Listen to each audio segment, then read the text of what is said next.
የብዙዎቻችን የህይወት ችግር ገንዘብ ማጣት፣ ስራ ማጣት፣ ጤና ማጣት፣ ቴክኖሎጂ ማጣት ሊሆን ይችላል። ከዚህ ሁሉ በላይ ግን ትልቁ ነገር ከእግዚአብሔር ጋር ያለን ግንኙነት ደካማ መሆን ትልቁ የህይወታችን ችግር ነው። በ1952 እንደ ኢሮፓያን አቆጣጠር አልበርት አንስታይን ፕሪንስተን ዩኒቨርሲቲ ውስጥ ንግግር ሊያደርግ ቀርቦ አንድ የዶክትሬት ተማሪ ከዚህ በኋላ ምን ይቀረኛል ብለህ ታስባለህ ብሎ ሲጠይቀው ስለ ጸሎት ማወቅ ብሎ የመለሰለትን ታሪክ ነቡ ታገኛላችሁ። ስለ ጸሎት ማወቅ ከእግዚአብሔር ጋር ያላችሁን ግንኙነት ለማስተካከል ጠንካራ ለማድረግ ይረዳል። አንዳንዶቻችሁ ከገባችሁበት መውጣት፣ ከተያዛችሁበት መፈታት፣ ከወደቃችሁበት መነሳት ከፈለጋችሁ አንድ መለማመድ ያለባችሁ ነገር ቢኖር ጸሎት ነው። ኢየሱስ ዋነኛው የጸሎት ምሳሌያችን ነው። ጌታ ኢየሱስ እየጸለየ እያለ ሰማይ ተከፈተ። ከኢየሱስ በፊት የተጠመቁ አሉ። እነሱ ግን ተጠምቀው ነው የወጡት። እሱ ግን ሲጸልይ ሳለ እየተጠመቀ ብቻ ሳይሆን እየጸለየ ነበር።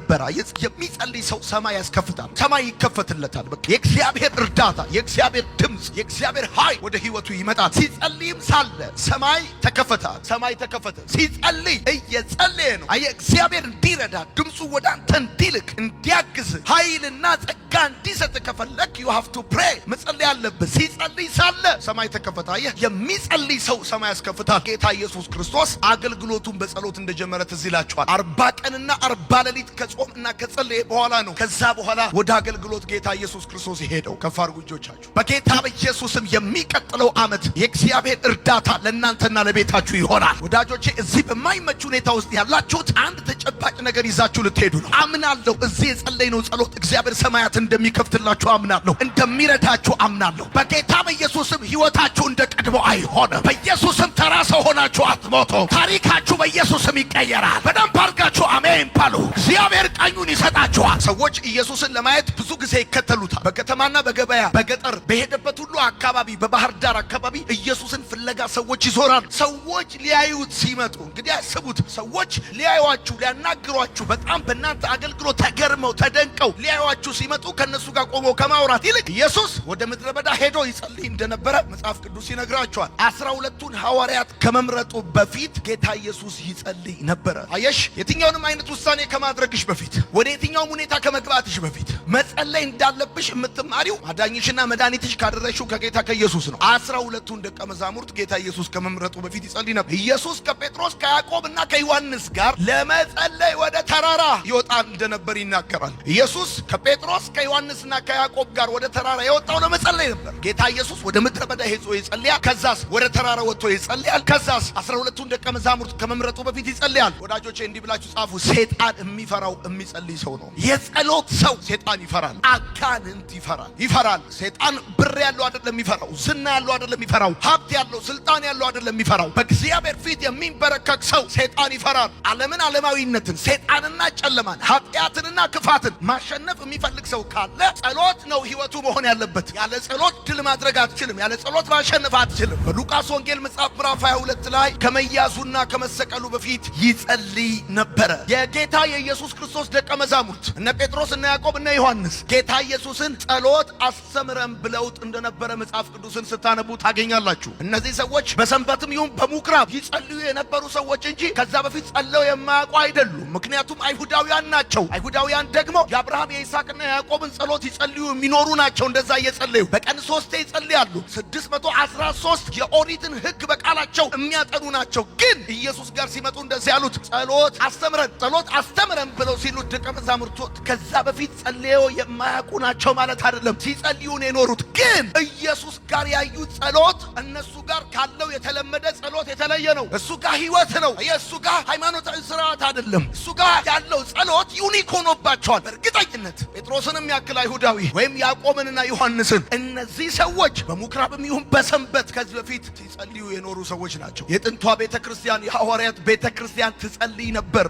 ሐዋርያት ይጸልዩ ነበረ። መርከብ ያለ ባህር እንደማይሄድ ክርስቲያንም ያለ ጸሎት ሊሄድ አይችልም። የክርስትናን ስፋትና ጥልቀት የምትለማመድበት ነው። ያለ ጸሎት የሆነ ክርስትና ሸክም ነው የሚሆንብህ፣ ድካም ነው የሚሆንብህ፣ ዝም ብሎ ስርዓት ነው የሚሆንብህ። ነገር ግን የክርስትናን ዴብስ ጥልቀቱን የክርስትናን ስፋቱን ኤክስፒሪየንስ ማድረግ ከፈለክ ጸሎት መሰረታዊ ጉዳይ ነው። ጸሎት የአደጋ ጊዜ መውጫ አይደለም። ብዙዎቻችን የምንጸልየው ሲቸግረን፣ ሲጨንቀን፣ ሲከብደን፣ ሲያቅተን፣ ስንያዝ፣ ግራ ሲገባን እንዲሁም ፈተና ሲበዛብን ነው የምንጸልየው። ነገር ግን ጸሎት ያደጋ ጊዜ መውጫ አይደለም። ሲከብደን፣ ሲያቅተን፣ ሲደክመን፣ ሲጨንቀን፣ ሲቸግረን፣ ስናጣ፣ መውጫ ቀዳዳ ሲጠፋብን ኤክስፒሪየንስ የምናደርገው ነገር አይደለም ጸሎት። የብዙዎቻችን ጉዳይ ይሄ ነው። ከተያዝክማ ምን አማራጭ አለ? ምንም አማራጭ የለህም ወዳጄ። መጸለይ ያለብህ ብር ከአካውንት አቅም ከጉልበት ሳያልቅ ነው። መጀመሪያ ነው። በሰላሙ ጊዜ ነው መጸለይ ያለብህ። በደና ጊዜ ነው መጸለይ ያለብህ። ብዙዎቻችን የምንጸልየው ሲቸግረን ነው። የምንጸልየው ሲጨንቀን፣ ግራ ሲገባን፣ ሲያቅተን ነው የምንጸልየው። ዳትስ ዋይ በክርስትናችሁ ማወቅ ያለባችሁ ልንገራችሁ። የተጸለየ ጸሎት ሁሉ መልስ አይሰጠውም። መልስ የሚሰጠው በሰላሙ ጊዜ የተጸለየ ጸሎት ነው። ሄሎ ብር ከአካውንት ሳያልቅ ነው መጸለይ ያለብህ። አልጋ ላይ ሳተኛ፣ በሰው እጅ ሳትወር፣ ግራ ሳይገባ ነው መጸለይ ያለብህ። ትክክለኛው የጸሎት ጊዜ ይሄ ነው እንጂ ጸሎት ማለት ያደጋ ጊዜ ማምለጫ መውጫ መንገድ ማለት አይደለም። ሲቸግር አይደለም ጸልየው። ምክንያቱም አንድ እውነት ልንገርህ፣ ሰው ከእግዚአብሔር ጋር ህብረት እንዲያደርግ ተደርጎ የተፈጠረ ፍጡር ነው። አንበሳ ድምፅ አለው፣ ጉልበት አለው እንጂ ቃል የለውም። ዝሆንም እንደዛው፣ ነብርም እንደዛው። የሰው ልጅ ብቻ ነው ቃል ያለው። ሰው ከእግዚአብሔር ጋር ህብረት እንዲያደርግ ተደርጎ የተፈጠረ ፍጥረት ነው። አሳ ያለ ውሃ እንደማይኖር ሰው ያለ እግዚአብሔር ሊኖር አይችልም። ስለዚህ ጸሎት ማለት የአደጋ ጊዜ መውጫ ማለት አይደለም። በረከትና ተአምራት የጸሎት ውጤት እንጂ የጸሎት ምክንያት ሊሆኑ አይችሉም። ጸሎት ጉዳይ ገዳይ አይደለም። አየህ፣ የተዘጋብን ለማስከፈት፣ ጥያቄን ለማስመለስ፣ በሽታን ለማስፈወስ አይደለም የምትጸልየው። አሞኛል፣ ወቅቶኛል፣ ቸግሮኛል፣ አጥቻለሁ ብለህ እድሌ እንዲሆኗል ምናምን ብለህ አይደለም የምትጸልየው። ወዳጆች እንዲህ ብላችሁ ጻፉ። ችግር የጸሎት ምክንያት አይደለም። በቸገረ ጊዜ አትጸልይ አላልኩም። ነገር ግን ችግር የጸሎት ምክንያት አይደለም። በረከት የጸሎት ምክንያት አይደለም። ተአምራት የጸሎት ምክንያት አይደለም። የምትጸልየው እግዚአብሔር አምላክ የሆነ ነገር እንዲሰጥህ፣ የተዘጋብህ እንዲከፍትልህ፣ በሽታ እንዲፈውስልህ፣ ጥያቄን እንዲመልስልህ አይደለም። ለምሳሌ አንዳንድ ሰው ጸሎት ለምሳሌ አሁን አንተ እኮ በጣም እኮ የዋህ ሰው ነህ፣ ደግ እኮ ነህ፣ አንተ እኮ ምርጥ ነህ፣ በኢየሱስ ስም አንተን የሚመስል ሰው የለም፣ 50 ብር አበድረኝ። ልክ እንደዚህ ይመስለኛል አንዳንድ ሰው ጸሎት። አንተ ጻድቅ፣ አንተ ታላቅ እግዚአብሔር አባ መላቸር ጌታ ሆይ ኮንዶሚኒየም ቤት የሆነ ነገር ሊቀበል ማስማማት አይደለም ጸሎት፣ ማገባባት አይደለም ጸሎት። ትኩረት ማግኛ አይደለም። እግዚአብሔር በልዩ ሁኔታ ከቀበሌ ገበሬ ማህበሩ ለይቶ አንተን እንዲያይ፣ ከአካባቢው፣ ከሀገሩ፣ ከከተማው፣ ይሄ ምቀኛ፣ ሸረኛ፣ መተተኛ፣ ሟርተኛ ጠቅላላ ሰላቢ ሁላ እኔ ግን ጌታ ሆይ ልጅ ብለህ ትኩረት የምታገኝበት አይደለም ጸሎት። እግዚአብሔር በቃ አንተ ከሁላችንም ለይቶ እሷ እኮ እንዲልሽ አይደለም ጸልዩ። ጸሎት የእግዚአብሔር የልቡን ሐሳብ ማግኛ እንጂ ትኩረት ማግኛ አይደለም። እና አንዳንድ ሰዎች እግዚአብሔር በልዩ ሁኔታ እንዲያያቸው ብለው ይጮሃሉ፣ ያለቅሳሉ፣ እንከባለላሉ፣ ብዙ ነገር ይላሉ። እንዲህ ማረጋለሁ፣ አስራትም አስገባለሁ፣ ዕጣንም ጧፍ ያንጥላ ምናምን ማረጋለሁ፣ ብቻ አንተ እኔ ነኝ። ብሉይ ኪዳን ላይ ስትመለከት እንደዚህ ይላል፣ ጾምን፣ ነገር ግን አንተ አልተመለከትከንም። ስለምን አላየህንም? ጸለይ፣ አንተ ግን ወደኛ አላየህም። እግዚአብሔር ደግሞ እንደዚህ እኔ የምፈልገው ጾም እንደዚህ ነው ያል፣ እኔ የምፈልገው ጸሎት እንደዚህ ነው ያል። አየህ፣ እነሱ ጾመዋል፣ እነሱ ጸልየዋል፣ ግን እግዚአብሔር አላያቸው። ጸሎት ይኸውልህ በደንብ እንዲህ ብለህ ጻፍ፣ እርግጠኛ ነኝ መጻፍ ትችላለህ። ጸሎት የእግዚአብሔርን አቴንሽን ሳይሆን የእግዚአብሔርን ኢንቴንሽን፣ የልቡን ሐሳብ፣ የእግዚአብሔርን ፕሮግራም፣ የሚፈልገውን ጉዳይ የምታገኝበት ነው እንጂ የእግዚአብሔርን አቴንሽን የምትይዝበት ጉዳይ አለ። ጸሎት የቃላት ችሎታ ወይም ደግሞ ጨዋታ፣ ግሪክ፣ አርማይክ፣ አማርኛ፣ ግዕዝ፣ ስፓኒሽ ምናምን ብለህ ከዛስ እንደዚህ አወሳስበህ አንዴ ወደ ላይ አንዴ ወደ ታች ውድ የሆኑ ቃላቶች፣ የተመረጡ አረፍተ ነገሮች ምናምን አሰባስበህ የምትናገረው ነገር አይደለም ጸሎት። አሁን አንዳንድ ሰው ጸልይ ስትለው አይ እኔ እኮ መናገር አልችልም። ኖ ጸሎት የንግግር ችሎታ አይደለም፣ የቃላት ጨዋታ አይደለም። አንድ ሰው ይጸልያል ማለት ጎበዝ ተናጋሪ ነው ማለት አይደለም። ጎበዝ ተናጋሪ ነው ማለት አይደለም። ካስታወሳችሁ መጽሐፍ ቅዱሳችሁን ስታነቡት ሙሴ እኔ መናገር አልችልም አለ። ነገር ግን ይገርማል 40 ቀን ይጸልያል ሰውየው። ረጅም ጊዜ ከጌታ ጋር ፌሎሺፕ ያደርጋል። አንተ መጸለይ ማለት የመናገር ችሎታ አለክ ማለት አይደለም። የንግግር ችሎታ የቃላት ጨዋታ አይደለም። ብዙ ሰዎች በጣም እንደዚህ አወሳስበው በመጸለይ የሚያምኑ ሰዎች አሉ። በቃ ይሄ ቃላቱን ደርድረውት ቅዱስ ቅዱስ ቅዱስ አንተ በዘላለም ዙፋን በታላቅ ብርሃን አቤቶ ጌታ ሆይ። ጌታ ኢየሱስ አሳውንና ዳቦውን ባርኮ አለ እንዲከፍ አድርጎ አመስግኖ ባርኮ ሰጣቸዋል። እና ሲጸልይ ጌታ ኢየሱስ አሜን አለ።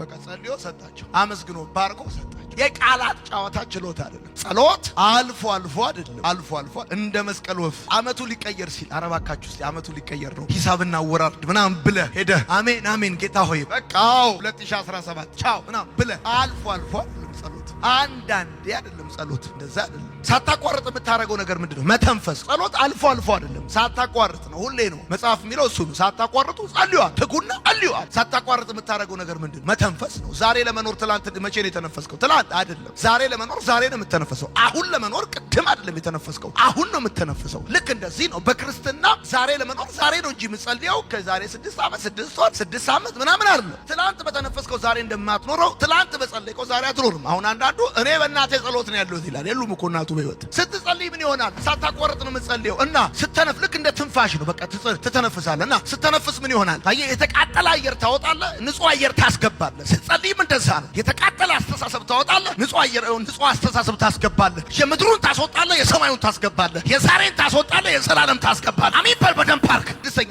ጸሎት አማራጭ የለሽ ምርጫ አይደለም። አማራጭ የለሽ ምርጫ አይደለም። ጸሎት የመጀመሪያ እንጂ የመጨረሻ ምርጫ አይደለም። አንዳንድ ሰዎች ሲናገሩ ከዚህ በኋላ ያለኝ አማራጭ ይላሉ፣ መጸለይ ነው ይላሉ። ከዚህ በኋላ ያለኝ አማራጭ መጸለይ ነው ይላሉ። ብዙ ነገር ይሞክራሉ፣ ይሄዳሉ፣ ይወጣሉ፣ ያደርጋሉ፣ ይሮጣሉ፣ በገንዘባቸው ይሞክራሉ፣ በዘመድ በሰው በምናምን በጉልበት በብዙ መንገድ ይሞክሩና ከዛ ሲያቅታቸው ከዚህ በኋላ ምን አማራጭ አለኝ ይላሉ። በቃ ያለኝ አማራጭ መጸለይ ነው ይላሉ። ኖ፣ ጸሎት የመጀመሪያ አማራጭ እንጂ የመጨረሻ አማራጭ አይደለም። እንደ መሰለህ መናገር አይደለም። እንደ መሰለህ ማለት አይደለም። እንደ መሰለህ በቃ ጸሎት እንደ መሰለህ እንደመጣልህ መናገር አይደለም። ከቃሉ ጋር በሚስማማ መልኩ መናገር ነው። እንደ እግዚአብሔር ቃል መናገር ነው። አንድ ንጉሥ ሲጸልይ እንደዚህ ያለ ኢዮሳፍጥ እንደዚህ ያለ፣ አንተ አይደለም አሕዛብን ነቅለ ሕዝብን ተክለህ በክንዳቸው ምድርን አልወረሱም፣ ሰይፋቸውም አላዳናቸውም። አቤቱ እግዚአብሔር እንደ ቃሉ መጸለይ ነው ጸሎት እንጂ እንደው እንዳመጣልህ እንደው ዝም ብሎ መናገር አይደለም። አጋኖ ወይም አቃሎ መናገር አይደለም። ጸሎት እውነትን መናገር ነው፣ በታማኝነት መናገር ነው እንጂ አቃሎም አጋኖም መናገር አይደለም። ጸሎት አጋሎም አቃኖም መናገር አይደለም። አንድ ጊዜ አንድ ወዳጄ ከጓደኞቹ መለየት አቃተውና አማከረኝ። ምን ላድርግ አለኝ። በቃ የጓደኞችን እግር እንዲያስርልህ ጸልይ አልኩት። እግራቸውን እሰርልኝ። ምክንያቱም ሚስቱ ማታ ማታ ትመክረዋለች፣ እነሱ ጠዋት ጠዋት ይመክሩታል። እየደወሉ ፍርፍር፣ እየደወሉ ጥብስ፣ እየደወሉ ቅቅል። እሷ ማታ ማታ ጌታ ሆይ ትላለች፣ ልቀቅ ትላለች። እነሱ ከዛ ቀን ቀን ቅቅል። ነፍሱ ተጨነቀች። በቃ ካለበት አዙሪት መውጣት አልቻለም። ምን ላድርግ? እግራቸውን እሰርልኝ ብለህ ጸልይ አልኩት። ከሆነ ጊዜ በኋላ ደግሜ ሳገኘው ጸለይ ካልኩት ጸልያለሁ ግን ጨምሬያለሁ አለኝ። ምን ብለለዋለሁ? የኔም እግር ስለሚንቀሸቀሽ እሰርልኝ ብዬ ጸልያለሁ። የእነሱ ብቻ አይደለም የሚንቀሸቀሸው፣ የኔም እግር ይንቀሸቀሻል። ጸሎት እውነቱን መናገር ነው። በቃ ሲደክም ደክሞኛል ነው፣ ሲያቅት አቅቶኛል፣ ሲያም አሞኛል ነው፣ ሲከፋ ከፍቶኛል እንጂ የሆነ ምናምን አርቲፊሻል የምትሆንበት አለ። እውነቱን መናገር ነው። በቃ ጸሎት ስራ ወይም ግዴታ አይደለም። የፍቅር ጨዋታ ነው። ከአባት ጋር ማውራት ነው ጸሎት። ፋዘር ማለት ነው ጸሎት። ከአባት ጋር ጨዋታ ነው ጸሎት። ጸሎት ስትጸልይ ምን መግቢያ፣ አተታ፣ መደምደሚያ፣ ቦዲ ኢንትሮዳክሽን፣ ኮንክሉዥን ምን አያስፈልገውም ጸሎት። በቃ አሁን ወደ ጸሎት ለመግባት ስትል መንደርደሪያ አያስፈልገውም ጸሎት። ከዛ ሀተታ፣ ከዛ መደምደሚያ አያስፈልገውም። የኔ ልጅ ከኔ ጋር ሲያወራ ስትሬት ፎርዋርድ ነው እንጂ የሚያወራው ክቡርነቶ በዚህ ገብቶ በዛ ወጥቶ ምናምን የለ። ፋዘር ቱሰን ነው ጉዳዩ። ጸሎት ከአባት ጋር ከሚወድ ጋር ከሞተልህ ጋር እስቲ በደንብ አድርገህ አሜን በል። አይ የተነገረ ጸሎት አለ። አሁን ግን ምነግርህ ሌላ ጸሎት ነው። አሁን ምነግርህ ህይወት ያለበት ጸሎት ነው። ልጄ ከኔ ጋር ሲያወራ መግቢያ የለውም። የቱ ጋር እንዳቆምክ አይታወቅም። እንዴት እንደምትቀጥል አይታወቅም። አባትና አይላይንት ደግሞ ልንገርህ አንድ እውነት እነግርሃለሁ። ለምሳሌ ልጅ ሆኖ ሲያወራ እንደዚህ ስጋ ማለት አይችልም። ጉዙ ነው የሚለው ስጋ ለማለት። እኔ አባቱ አስተካክዬ እሰማዋለሁ። አንተ በምንም ቋንቋ ጸልይ አስተካክሎ ይሰማል። ሰው አንሻፎ ይሰማል። አባት ግን አቃንቶ ይሰማል። እንደዚህ ሊል ፈልጎ ነው፣ እንደዛ ሊል ፈልጎ ነው። ይገባዋል። ቋንቋው ገብቷል። ኤኒታይም ይሰማል ወይ? ኤኒታይም ኤኒዌር ካን ፕሬይ የስ ነው የሚል። በቃ የስ ይልሃል ጌታ። ብራዘር አስራት ሰጥተሃል፣ መባ ሰጥተሃል፣ አልሰጠህም ምና ሂሳብ አይሰራም። ብራዘር ትዝ ይልሃል ወይ? ያ የተሰቀለው ሌባ፣ ያ የተሰቀለው ወንበዴ የቱ ጋር እንደጸለየ እንኳን አይደለም መሬት ላይ መስቀል ላይ ሆነ ጌታዬ ሆይ አስበኝ ስትለው ዛሬ ይላል ከኔ ጋር ይላል በገነት። ዓለም ተስማምቶ የሰቀለ ወንበዴ ብትሆን አንተ ግን ጌታ ሆይ ካልከው የዛን ጊዜ ልጄ ሆይ ይልሃል፣ ይወዳል። እኔ ካንተ የተሻለ አልሰማም። ይገርምሃል። የኔ የጸሎት የመሰማት ደረጃ ካንተ የመሰማት ደረጃ አይበልጥም አያንስም። ይገርምሃል። በልዩ ሁኔታ የሚሰሙ ሰዎች የሉም፣ አጥብቀው የሚጸልዩ ሰዎች እንጂ፣ በደንብ የሚጸልዩ ሰዎች እንጂ። ፓስተሩም የጳጳሱም የዶክተሩም የተራውም ሰው የመሰማት ደረጃ እኩል ነው። እሱም ኢየሱስ ይባላል። በቃ ኢየሱስም ሲጸልይ ሳለ እየተጠመቀ ሰማይ ተከፈታል። አንተ እንደዚህ ብለህ ይሄን በርከክ ብለህ አባ ስትለው ጸጥ አይልም። ይገርምሃል። ኔትወርክ ቢዚ አይል፣ አሁን እንግዳ አለብኝ አይል፣ ከትልልቅ ሰው ጋር ነኝ አይል። አንዳንድ ሰው እኮ እንደዛ ነው ታውቃለህ። ከባለ ስልጣን በኋላ ተመልሰናማ አይልም። ማንም ሆን በጸለይክ ጊዜ ይሰማል። በቃ ልጄ ሆይ ይላል። ሄሎ ሰው ክፉ ሆኖ ሳለ ለወለደው ልጁ እንደዛ ዝቅ ይላል። አንተ ብቻ አባበል አባቴ ብለህ ስትጸልይ የስ የሌለን እንዳለ አድርጎ በሚጠራ ለሙታን ሕይወትን በሚሰጥ ባመነበት በአምላክ ፊት አብርሃም የብዙዎች አባት ሆነ ተብሎ እንደተጻፈ ትጸልያለህ። እግዚአብሔር የሰማይ መስኮት ይከፍታል። ጸሎት በጉልበት መንበርከክ ብቻ አይደለም፣ በልብ መንበርከክ እንጂ። እኛ ለምንድነው የምንጨፍነው? ቆንጤዎች የምንጨፍነው ምንም ሌላ የሚበተንም ዱቄት ምንም ነገር ስላለ አይደለም። ሲፎግሩ ነው እንደዛ ቢሉ። እኛ የምንጨፍነው አቴንሽን ለመሰብሰብ ነው። ሸቃባ መንፈስ እንዳይረብሸን ነው። በቃ አንድ ልጅ ነበር በጣም እየተንቀሸቀሸ እናትየው አስቸገራት በጣም ብድግ አረቀችና ቆጭ አረቀችው ወንበር ቆጭ ትንሽ ቆየና እመያለ ምንድነው ስትለው በልቤ ግን ቆም ያለው እሺ አለ። አንዳንዱ ልጅ አሁን እዚህ የለም እኮ በልቡ ቆሟል፣ ቀጥ ብሎ ሄዷል። እቤት ነው ያለው፣ በእግሩ ነው ቁጭ ያለ፣ እንደዚህ ነው ቁጭ ያለው እንጂ በልቡ ሄዷል። በልቤ ግን አለ ሄጃለሁ፣ እሺ በልቤ ቆም ያለው እሺ አላት። ይሄ ጸሎት በጉልበት መንበርከክ አይደለም፣ በልብ መንበርከክ። ጸሎት አይንን መጨፈን ብቻ ሳይሆን ልብን መክፈት ነው። ጸሎት ሸምድዶ መናገር አይደለም። ጸሎት ጭቅጭቅ አይደለም። እግዚአብሔር እንደወደደው ያደርግልሃል እንጂ አንተ እንደፈለግከው አያደርግልህም። ጭቅጭቅ አይደለም። አንተ ካለህ አትበለው፣ እንኳን እሱ አንተም አለ። አንዳንድ ሰው አለ በእውነት ወይ ውረድ ወይ ፍረድ፣ እግዚአብሔር ሆይ ጭቅጭቅ ከእግዚአብሔር ጋር ተነቀነቅ በቃ የሆነ የመንግስት ግልበጣ ለማድረግ ሩብ ጉዳይ። ያንዳንድ ሰው ጸሎት አይደለም፣ ጭቅጭቅ ነው። ልጅነቴ እንደው ጸሎት ቢሆንም ባይሆንም አይደለም፣ ይሆናል። 100% I am sure ጸሎት ከእግዚአብሔር ጋር የመነጋገር እድል ነው። ጸሎት ንግግር ከሆነ ዋን ዌይ አይደለም፣ ቱ ዌይ ነው። ጸሎት ቱ ዌይ ነው እንጂ ዋን ዌይ አይደለም። እኔም አወራለሁ እሱም ያወራል ማለት። አሁን ንግግር ከሆነ እኔም አወራለሁ እሱም ያወራል። ጸሎት ዋን ዌይ አይደለም፣ ቱ ዌይ ነው። ከሚስት ጋር በአንድ ቤት እየኖርክ አንነጋገርም ካልክ ጥሩ ህይወት ውስጥ እንዳልሆንክ ማሳያ ነው። ካልተነጋገራችሁ ጥሩ ህይወት ውስጥ እንዳልሆንክ ማሳያ ነው። ክርስቲያን ነኝ ግን ከእግዚአብሔር ጋር አንነጋገርም ትላለህ። ጸሎት እምነት ነው። አትጸልይ ማለት አታምንም ማለት ነው። ደግሞ ይገርማል። ለማትችለው ነገር ብቻ ሳይሆን ለምትችለውም ነገር ነው ጸሎት። ጻፉ። ጸሎት ሶስተኛ በእግዚአብሔር ፊት መራቆት ነው። ጸሎት ልክ ለሐኪማችን ራሳችንን እንደምናራቁተው ራሳችን እንደምናሳየው አሟችሁ ሐኪም ቤት ስትሄዱ ሐኪሙ ተኛ ይላል። ተኛ ከዛስ አውልቅ ይላል። አውልቅ ይልሻል። አያሽ መፍትሄ ይሰጠኛል ብለሽ ስለምታምኚ ራስሽን ለሐኪሙ ታራቁቻለሽ። አረ እኔ ስፓርታከስ የካፓው ሻምፒዮን ማን አባቱ ነው ሱሬን የሚያስፈታ ትላል አትልም። ውጋይ ነው ውጋይ። ሐኪም እኮ አይታዘብም። ተቀም እንዲያሞኝ ስትለው አይታዘብህም። አንተን የሚያክል ሰው እንዴት አሞኛል ይላል። እኔን ካንተ አልጠብቅም። በጣም የሚያሳዝን ነገር ነው በእውነት። እንዲህ አይነት ነገር ካንተ አይጠበቅም አይልህም ሐኪም። እሱ ብቻ አይደለም ሐኪም እንዲያረገኛል ብለኸው ህመምህን ነግረው ስታበቃ ለሰው አወራብህም። እሱ እኮ አይልህም። እንዲያመዋል ደም ያስተፋው አይልህም። አየህ አንደኛ አለብኝ ብለህ የምትለውን ችግር አያዳንቀውም፣ አያጋንነውም። ሲቀጥል አይታዘብም። ሲቀጥል ለሰው አወራብህ። ልብስህን ያስወለቀ ሐኪም እንደዚህ ካደረገ ልብሱን ያወለቀልህ ሐኪም ከእንዴት ከዚህ ይልቅ ይሄኛው ሐኪም እኮ ልብስህን እኮ ነው ያስወለቀ። ያኛው ሐኪም ግን እኮ ልብሱን ያወለቀልህ የሞተልህ ሐኪም እኮ ነው። የነፍስ ሐኪም እኮ ነው። አንተ ትበርከክትልና ፋዘር ትለዋል። ልብህ ተሰብሯል፣ ተጎድተሃል፣ ብዙ ሐዘን አለብህ፣ ሸክም አለብህ።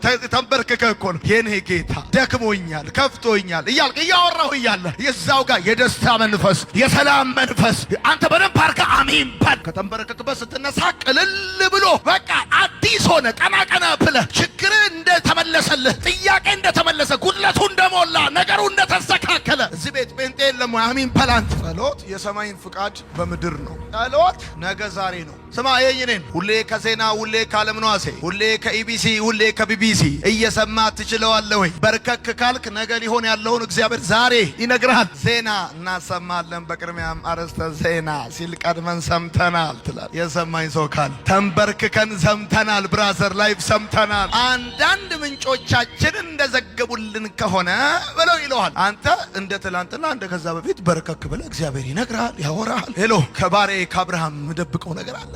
ጸሎት በእግዚአብሔር ላይ ሙሉ በሙሉ መደገፍ ነው። ትጸልያለህ ማለት አሁን ወንበር ላይ የተቀመጥከው 50% ነው። ወንበር ላይ የተቀመጥከው እንዴ 75 ነው፣ 99% ነው የተቀመጥከው። ጸሎት ማለት 100% በእግዚአብሔር ላይ መደገፍ ማለት ነው። ጸሎት ጊዜ መስጠት ነው። የጸሎት ዋና ነገሩ ንግግሩ አይደለም፣ ታይም ነው። እግዚአብሔርማ ሳትጸልይ ምን እንደሚያስፈልግ ያውቃል። ለእግዚአብሔር ጊዜ መስጠት ነው ጸሎት መሳሪያ፣ በዚህ በኩል ተኩሰ በዛ በኩል የሚመታ መሳሪያ ነው። ጸሎት ለሁሉም ሰው ክፍት ነው። ለምሳሌ ሐና ጸልያለች። ቀራጩ ሰው ጸልዩዋል። እየሞተ የነበረው ሌባ መስቀል ላይ ጸልዩዋል እኮ። አንተ መሬት ላይ አልጸልይም ትላለህ፣ ሰው መስቀል ላይ ጸልያል። የጸሎት እንቅፋቶች የምትለምነውን አለማወቅ። አንዳንድ ሰው ሳያውቅ የሚለምነው ሞቱን ነው፣ ጥፋቱን ነው የሚለምነው። የምትለምነውን አለማወቅ የጸሎት እንቅፋት ሁለተኛ ያልተናዘዝከው ኃጢአት፣ በልብ ውስጥ ያለ ጣዖት፣ እምነት ማጣት፣ ቂም መያዝ። ይሄ የጸሎት እንቅፋት ነው። ቂም መያዝ፣ ጊዜ ማጣት። በጣም ቢዚ ናቸውና በሜልክ የቤተሰብ አባልን መበደል። ራሱ ሰይጣን ቤት ውስጥ እንዳትጸልዩ ሲፈልግ ምን ያደርጋል? አንዳችሁ ከሌላችሁ ጋር ያጋጫቸዋል። በቃ ተናደ ተጠቅልለተኛል። በቃ ይቆም። ሰይጣን ደስ